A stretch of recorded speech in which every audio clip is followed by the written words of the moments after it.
দেশের অর্থনৈতিক অবস্থা স্থিতিশীল, কিন্তু এটাকে অস্থিতিশীল করার জন্য বহু চক্র কিন্তু কাজ করতেছে।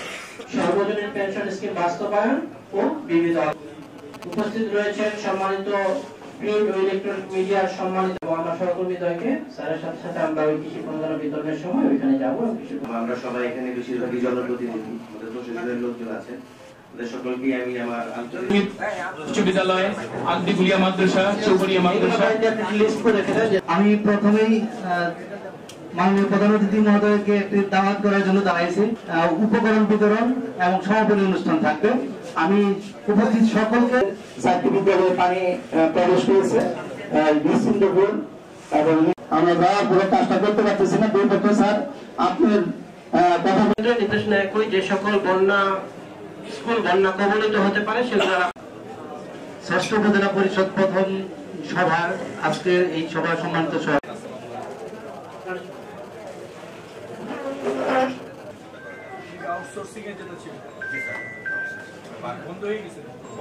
আগামী দিনের চ্যালেঞ্জ মোকাবেলায় উপজেলা পরিষদের অনেক, বিশেষ করে উপজেলা পরিষদ এবং ইউনিয়ন পরিষদ গুলোর থেকে। তো মাননীয় প্রধানমন্ত্রী বন্টন এবং বাস্তবায়ন এই দুটোর উপরে অনেক গুরুত্ব আরোপ করেছেন। আপনারা জানেন যে বাংলাদেশ একটা অর্থনৈতিক চ্যালেঞ্জের মধ্যে দিয়ে যাচ্ছে। বিভিন্ন সময় বিভিন্ন নিউজ পেপারে বিভিন্ন টক শোতে আপনারা কথা শুনেন দেশের অর্থনৈতিক অবস্থা স্থিতিশীল, কিন্তু এটাকে অস্থিতিশীল করার জন্য বহু চক্র কিন্তু কাজ করতেছে।